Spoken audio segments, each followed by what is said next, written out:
محمد افضل محمد شبیر کو دعوت دیتا ہوں کہ وہ آئیں اور اپنی تقریر پیش کریں۔ اس کا عنوان ہے زبان کی حفاظت۔ محمد افضل محمد شبیر درجہ ساجہ ابتدائیہ۔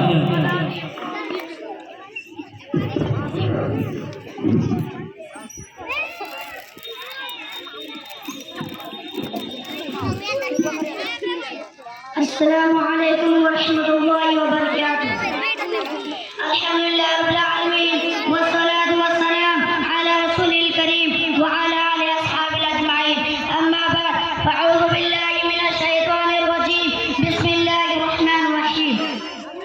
ویل لکل ہمزۃ لمزہ۔ میرے پیارے بھائیوں، میرے دوستوں، دور دراز سے آئے ہوئے مہمانوں، مشکل اساتذہ اکرام، میں جو موضوع لے کر حاضر ہوا ہوں وہ ہے زبان کی حفاظت۔ زبان ہمارے جسم کا ایک ایسا حصہ ہے جو بظاہر تو ہوتا ہی چھوٹا معلوم ہوتا ہے، مگر حقیقت میں زبان سے انسان فلاح و کامرانی سے بھی ہمکنار ہو سکتا ہے، تباہی و بربادی سے بھی دو چار ہو سکتا ہے۔ اسی زبان سے فتنے فرشتے جڑ جاتے ہیں، اسی زبان سے سبب آباد گھر ویران ہو جاتا ہے۔ اسی زبان پیش نظر ہماری شریعت میں بڑا زور زائدہ دیا گیا، یہاں تک کہ زبان سے لعن طعن کرنے والے اوپر میں اللہ تعالیٰ نے قرآن مجید میں برباد لفظ استعمال کیا، فرمایا ویل لکل ہمزۃ لمزہ۔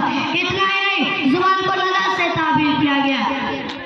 رسول اکرم صلی اللہ علیہ وسلم کے پاس ایک شخص آ کر عرض کرنے لگے کہ نجات حاصل کرنے کا کیا طریقہ ہے؟ آپ صلی اللہ علیہ وسلم نے انہیں کو نجات کی نسخہ بتایا، فرمایا اپنی زبان کو قابو میں رکھو، اسی میں تمہارا نجات ہے۔ ایک دوسرے حدیث میں تو رسول اکرم صلی اللہ علیہ وسلم نے ایک شخص کے لیے جنت کی ضمانت دی، جو شخص اپنی شرم اور زبان کی حفاظت کے لیے ضمانت ہے۔ میرے پیارے بھائیوں، انتہائی افسوس کی بات ہے جس غلط عقیدت ہماری شریعت میں مہارتوں میں اس کے متعلق اتنا ہی زیادہ غفلت ہے۔ سب سے زیادہ زبان سے درازیہ، چغلخوری، غیبت، الزام اور ردی کا نام آتا ہے۔ اب میں اس سے اپنا تقریر ختم کرنا چاہتا ہوں۔ اللہ تعالیٰ سے دعا ہے کہ ہم تمام مسلمانوں کو زبان کی حفاظت کرنے کی توفیق عطا فرمائے۔